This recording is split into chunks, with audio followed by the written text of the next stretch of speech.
Hey everyone, I'm Katie from Addicted to DIY, and today I'm going to be showing you how I set up my Rotoboss Rotary on my Thunder laser.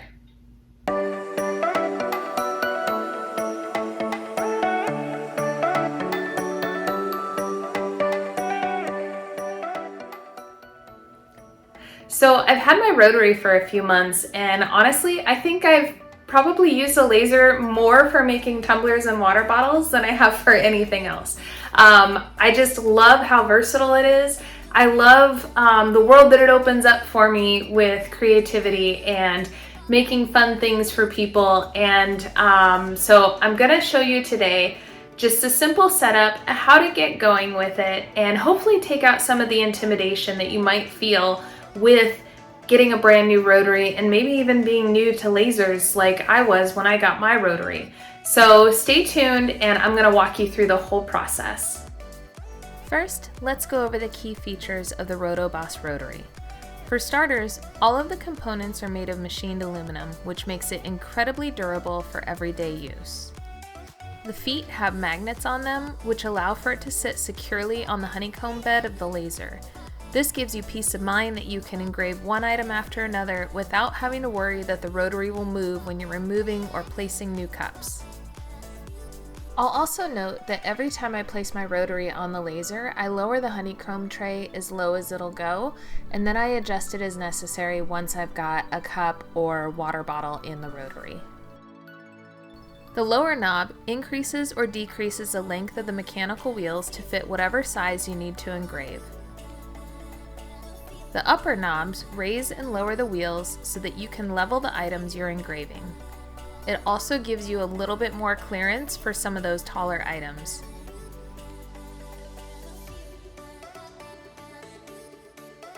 There's also a clamp at the front that keeps your items secure while you engrave.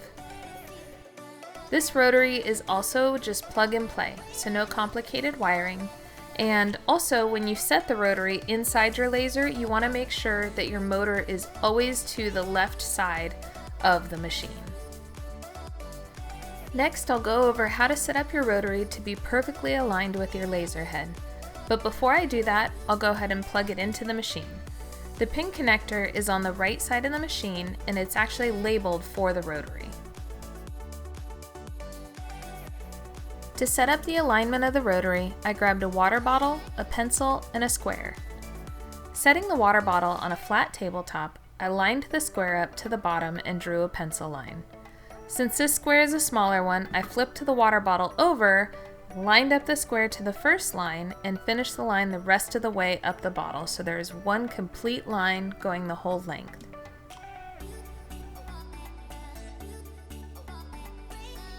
I placed the water bottle inside the rotary and made sure that it fit properly before I leveled it.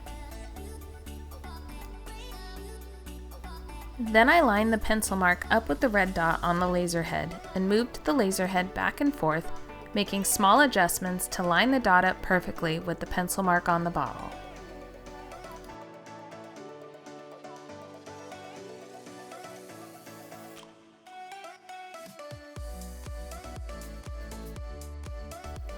Once the rotary was perfectly aligned with the x-axis of the laser, I used a permanent marker to make dots on the clamp and foot of the rotary.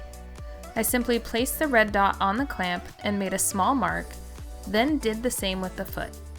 Now, every time I place a rotary onto the honeycomb tray, I'm able to line it up parallel with the x-axis using these two dots as a reference.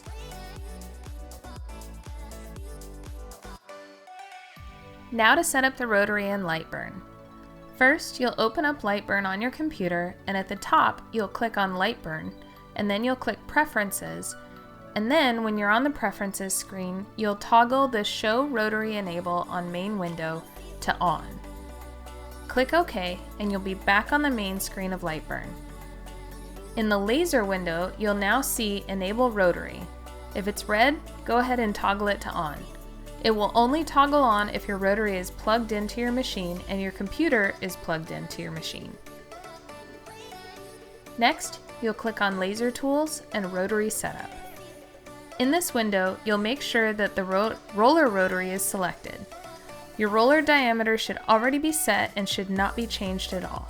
What you will need to determine and change are the steps per rotation. This must be done for every type of item that you engrave on the rotary.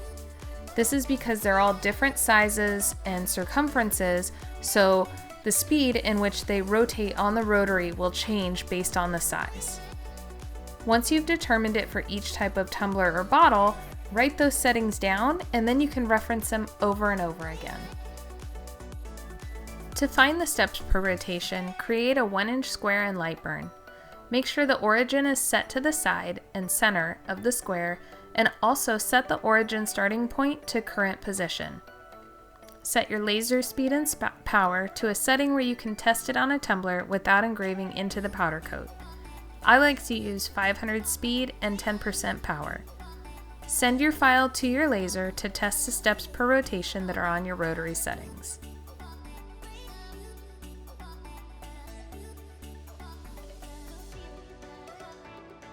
Now before I get too far into this, I do want to share some tips on how to place items in the rotary. These water bottles actually have a wider lip on them, and you want to make sure you don't place that lip on the wheel, but you want to do the threaded lip on the wheel. This will ensure that you always have a solid footing while it's in the rotary. Also, I like to size the rotary so that the bottom foot is about 1/8 inch away from the bottom of a bottle or a tumbler. This allows the rotary to rotate freely with the tumbler on it.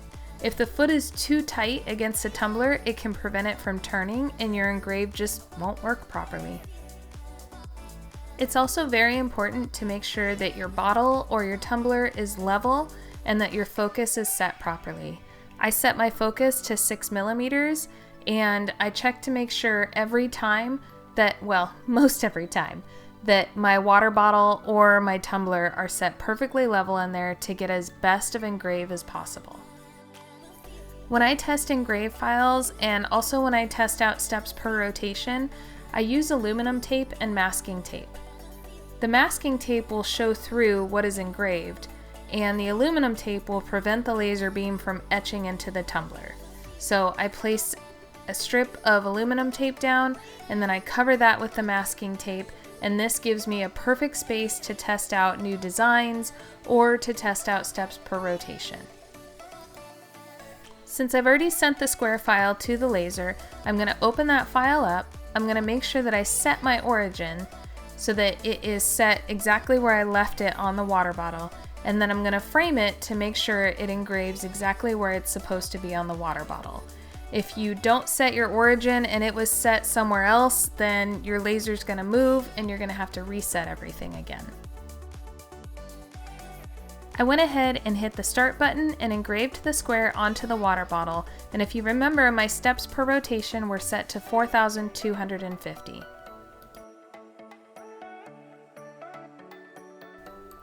Now you can tell that this is not even close to being a 1-inch square after the engrave is finished. One thing to remember is that if the design is too wide, the steps per rotation are too high. If the design appears squished, the steps per rotation are too low.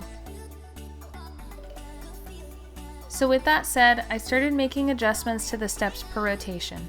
First, I lower it to 3,000 and send it to the laser to test. Obviously, it's still too wide. So then I lower it to 2,800. And I'll be honest, 2,800 is normally what I run water bottles at. It's what I have tested in the past. It has always worked. So you can imagine my surprise when I check the sizing with calipers and it's still too big. I'm not really sure what happened that caused these settings to change because I've already pre-tested these settings and have been using them on water bottles for the last few months, but it was quite the surprise to find out that I needed to keep testing and adjusting. So after I continued to keep testing and adjusting some more, it finally appeared that 2,375 was the sweet spot for a perfect 1-inch square for steps per rotation. Needless to say, I'm going to be going back through my other steps per rotation settings on different cups and tumblers and testing them to check whether any of these changes needed to be made as well. With all of the testing done, I got my water bottle set up, I got it leveled, made sure it was focused, and that the laser dot was where I wanted it to be for the origin. Back in LightBurn, I deleted my test square and prepped my file for engraving. On tumblers and water bottles, I like to create a boundary box. This lets me size and position my designs just where I want them on the product. For water bottles, I like to use a boundary box that is 3.5 inches wide and the length is 7 3/4 of an inch long. Now on this, obviously the design is turned sideways, so what you're going to see is 7 3/4 of an inch wide and 3.5 inches high. Of course, you'll check your own measurements on what you're engraving and determine what your sizing is, but for this particular water bottle, these are the sizes I use. I set the output on the boundary box to off. This means that it will still take into account the placement of my design within that boundary box, but the laser won't actually engrave that boundary box. And if you're wondering why the design is actually rotated sideways, this has happened because when the design goes into the rotary, the laser engraves only side to side on the x-axis, while the rotary turns the bottle, essentially acting as the movement of the y-axis.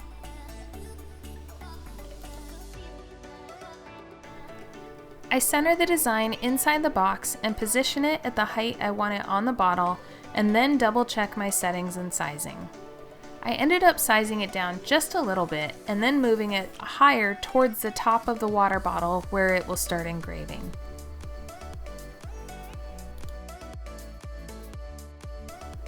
Once the file is ready, I frame it on the water bottle to ensure placement is good. Then I hit engrave. I'm going to put together another video for you guys of just how I determine engrave settings and basically the what not to do when engraving tumblers, so stay tuned for that.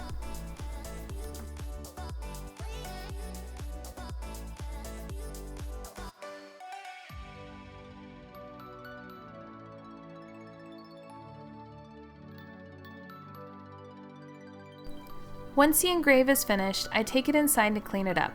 My favorite thing to use for cleaning these is Dawn Power Wash. I know a lot of people love LA Awesome and it works fine, but the smell is absolutely horrible. I've found that Simple Green is also a really great alternative, but I just really like the Dawn Power Wash and using a Magic Eraser scrubber. If the engraved settings are just right, you really shouldn't need to do much scrubbing. Just a few wipes and the residue should come right off.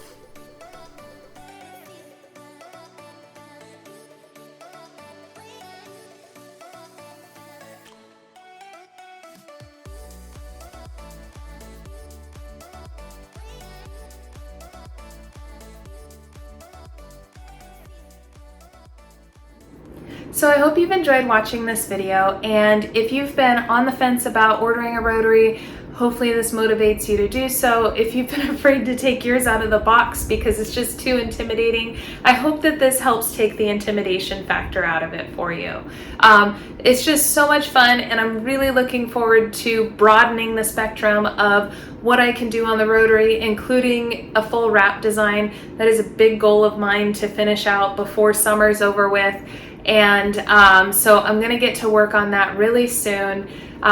Also, make sure that you stay tuned because I am gonna be putting together kind of a second video or a part 2 to this of what to do and what not to do to make sure that you are always successful when you're using your rotary. I've definitely gone through quite a few tumblers and water bottles making just silly mistakes, and so hopefully I can help you to prevent the same mistakes and make you successful in the future. So thanks so much for watching. Make sure that you subscribe so that you can get more videos just like these.